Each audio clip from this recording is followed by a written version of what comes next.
Hey, you can get some cool and fun rewards for helping me help kids. Stick around after the video for more information.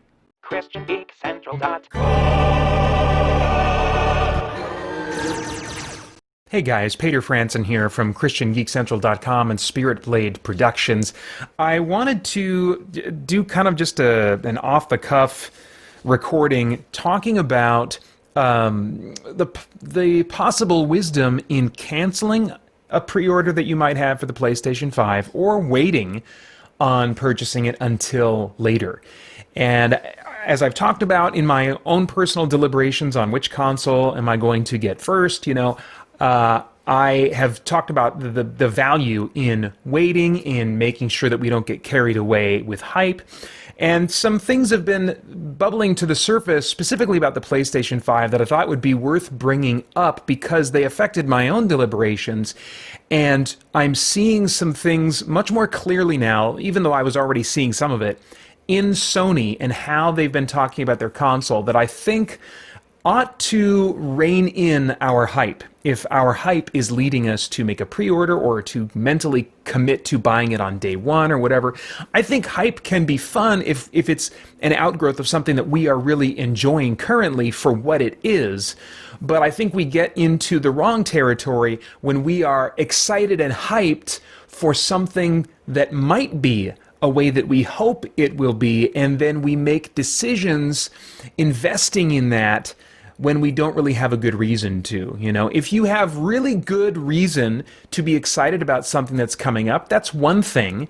If you have reason to trust that something will end up being the way that it is, that you're excited about, then I think that's good, that's legitimate. I mean, as Christians, we are placing our hope in what God promises for us in the future, but we have a good reason for our hope.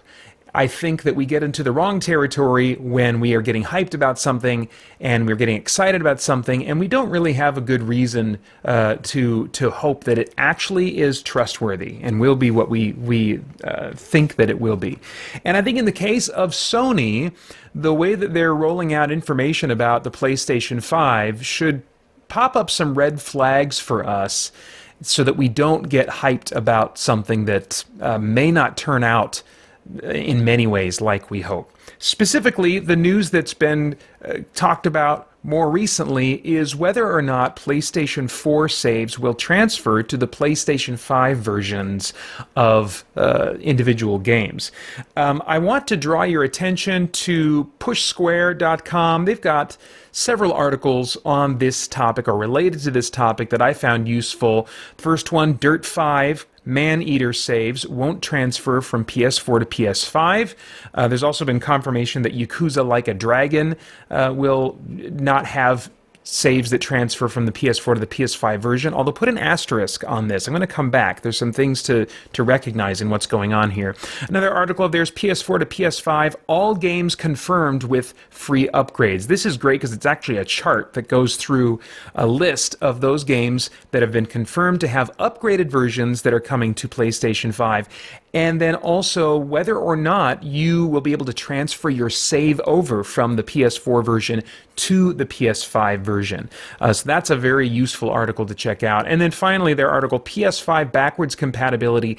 Can you play PS4 games on PlayStation 5? And so they go into some more detail about how exactly that works, what exactly Sony has said. I've noticed that as a lot of people are talking about this, different outlets are talking about this, they are not speaking quite as clear as I would like them to, because there's a difference between upgraded versions of PS4 games on the PS5 and playing PS4 games through backwards compatibility with the boosted mode that Sony has said will be included on the PlayStation 5 for PS4 games that you can play on it.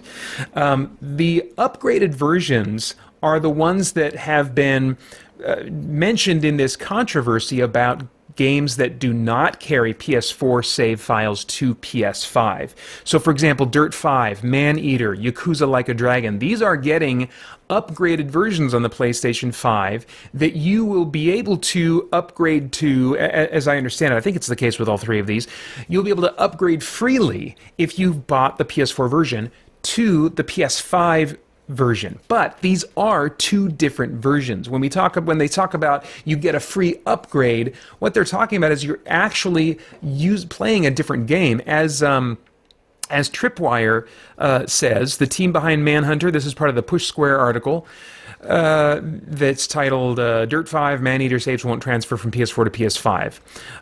A member of the Maneater team says, this is a separate application/game on PlayStation 5, and trophies, stats, and saves will not transfer. So it's important to note the difference between a game that is getting an upgrade, which is actually a different version of the game, than running a game through backwards compatibility. So when Sony in the past has talked about games running better on PlayStation 5, PS4 games running better on PlayStation 5, they've been talking in many cases about the fact that the PlayStation 5 will run them in a boosted mode. And let me see here what they've actually said about that. On the Push Square article, PS5 backwards compatibility, can you play PS4 games on PlayStation 5? In talking about whether or not PS4 games will play better on the PS5, a representative from Sony said, we're expecting backward compatible titles will run at a boosted frequency on PS5 so that they can benefit from higher or more stable frame rates and potentially higher resolutions. We're currently evaluating games on a title-by-title basis to spot any issues that need adjustment from the original software. And so there may be some compatibility issues even as they're offering the potential to run these games at higher and more stable frame rates and potentially higher resolutions. Now, my particular interest in playing PS4 games on PS5 through backwards compatibility is not really about frame rate or resolution.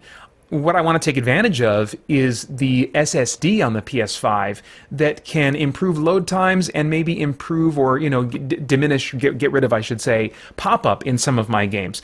I'm really enjoying No Man's Sky now, for example.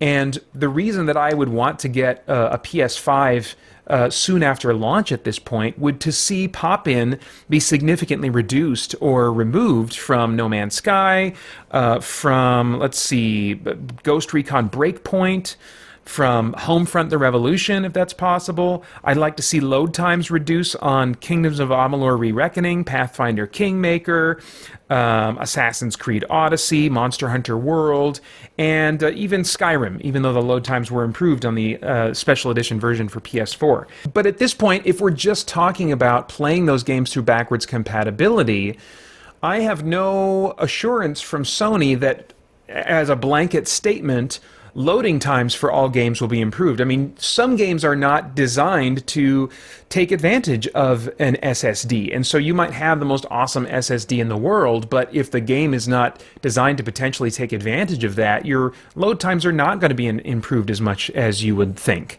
And it may also be the case that pop-in wouldn't improve, even if you're running it on a great SSD. And now, granted, I could be mistaken in those statements. I'm not like a tech head at all, but in doing a little bit of reading, and unfortunately I don't have the article in front of me now, that is something that I learned about the nature of SSDs, that it's not necessarily for all games going to eliminate load times. So if the appeal for you, at least in the immediate future, for getting a PS5 has something to do with how it's going to play your PS4 games, or how you'll be able to maybe upgrade the experience of playing your PS4 games on a PS5, there's a lot to take into careful consideration, and I would really recommend doing research on your specific games. If anything's been shared, will they get an upgraded version, or is your option merely to run it in a boosted mode? Even, if you can run it in a boosted mode, there's no assurance on the particular game that you really want to see improvements on that the boosted mode will improve pop-in, that the SSD will significantly improve the load times. Speaking for me personally, in addition to wanting to enjoy some of those benefits of a boosted mode or maybe a free upgrade on some of my games, the appeal for me in the more immediate future, as opposed to waiting down the line to buy a PlayStation specifically for exclusives or something, is that this Christmas, and I'm going to mutter this a little bit because my boys are at home today, this Christmas what I would love to do is hand down my PlayStation 4 to my boys, knowing that I can play all the PS4 games that I want to play in my library on my PS5. But at this point, my plans to do that are really up in the air. I really have to call them into question. Now, despite the fact that Sony has said that 99% of PlayStation 4 games will be playable on PlayStation 5, 99% is not necessarily the big percentage that you would think if you are playing particular types of games. If your games are maybe a little bit off the beaten path, if your games are not necessarily among the best-selling, most popular games, which is how they did their initial testing, and that's, all that they've really talked about so far is like the top 100 games. They do anticipate that 99% of all games will be playable, but what they've made the most comments on are those 100 most popular games. But I mean, I'm playing some games that are off the beaten path, like Pathfinder Kingmaker, like Kingdoms of Amalur Re-Reckoning. These are not like huge sensations in the gaming world. They certainly have their followings, but will those games be a part of the backwards compatibility that I want? I'm still in the middle of playing Pathfinder Kingmaker. I've got a massive amount of time invested in No Man's Sky. What if that is among the 1% of games that for some reason is not backwards compatible on the PlayStation 5? I am not prepared to start games over that have almost a game as service kind of format to them, where the creators are adding more content to, and I in many ways have just scratched the surface of, despite having put hundreds of hours into them. No Man's Sky would be one. Monster Hunter World would be another. No way do I want to start that game over again. I've got DLC to finish up an Assassin's Creed Odyssey that I'm going to get to when I'm in the mood for that kind of experience, and I don't want to have to start over to enjoy the benefits of faster load times. The same goes for Ghost Recon Breakpoint, and some of these are certainly more popular games, more celebrated games, and so the likelihood, I guess, of them being backwards compatible is much greater. But my point is that Sony is telling us so much less about their console, about backwards compatibility, and it's all adding up over time in my mind to bring me to the point of like, I am actually totally fine and a bit glad right now that I wasn't able to get a pre-order, and I'm backing off of the idea of even looking to see if one is available in a retail store around launch time. I'm wondering myself, what is Sony not wanting to tell us in the next 6 weeks? The Xbox Series X is in the hands of a number of video game outlets, and there is no word that any outlets have gotten their hands on a PlayStation 5. So comparing the two, Xbox has just been making much more consumer-friendly decisions with the design of their console, and they're making it much more accessible for people to learn about, to experience hands-on even at this point. And Sony is just so far in the opposite direction. And so maybe backwards compatibility, maybe transferring save files is not something that you are concerned about, but I think that what I'm generally commenting on, what I'm generally seeing about Sony should be of concern to you if you are excited about the PlayStation 5 for any particular reason that has not definitively been said will be true of the machine. I would encourage you to think about, why do I want to get a PS5 close to or around launch? Why am I glad that I pre-ordered and successfully pre-ordered a PS5? Has Sony actually said in black and white that the thing I'm excited about is true of the machine? That it's true of specifically, and get as specific as you can, because I remember reading a while back that, and I can't say where, so I'm sorry about that, but I thought it was from a reputable source saying that, yeah, PlayStation 4 saves will be transferable to PlayStation 5 games, and I believe that was a Sony rep that said that months and months ago. But now a lot of that is called into question. There's a lot of confusion about that, and so I kind of feel like at this point, it's wise, as far as the Sony console in particular, to wait and let some other people jump on that grenade for you, the outlets that have the money to just buy consoles and test them out and stuff, and find out a week or so after release what Sony has not said, what they've not wanted to say, maybe, that the outlets who get their hands on these consoles and review them will just be totally straight with us about. So, yeah, all that to say, research your priorities, research your preferences, and I think the same can be true, can be said of Xbox. We don't want to give them too much credit, even though they are looking very favorable in many ways because of the choices they've been making compared to Sony. This is just kind of a reminder to me and to share my thinking out loud with you guys that our hype can get us in trouble, and we can end up spending a sizable chunk of change on something that is going to not be what we think it is. And so as believers who want to be good stewards of the resources God has given us, I just wanted to put these thoughts out on the table for you guys as I'm processing them myself. I would love to get your thoughts about what you're excited about the new consoles, and how confident you feel that console A or console B is going to deliver, or any other thoughts that you want to share related to this topic. You can share those in the comments below. And then, as always, of course, I hope you'll join us over at christiangeekcentral.com as we continue to geek out and seek the truth. For my 7th consecutive year, I'm participating in Extra Life, a charity event that raises funds to provide medical care for children in urgent need. I'm also leading the Christian Geek Central Extra Life team, which you're still welcome to join by following the link in the description below. Once again this year, I'm drawing attention to our team's fundraising by performing a 24-hour marathon of video gaming that I will stream live on youtube.com/ChristianGeekCentral and ChristianGeekCentral.com beginning 5 a.m. Pacific time on Saturday, November 7th. You can donate on my page or any team member's page by following the links below, where you will also find incentives and rewards for doing so. On my page, for example, for a donation of $5, you can choose a topic to add to my +3 page of many topics that I'll be blabbing my opinions on during the live stream. For $10, you get the previous reward and a download code for a free copy of the Spirit Blade Special Edition audio drama. For $20, you get the previous rewards, and you can choose a game for me to play during my November 7th live stream. Pick a favorite or torture me with something terrible or rage-inducingly difficult. For $30, you get the previous rewards, and you can choose a song for me to sing during my November 7th live stream. Pick an old favorite of yours, or just make me humiliate and torture myself with something nobody wants to hear.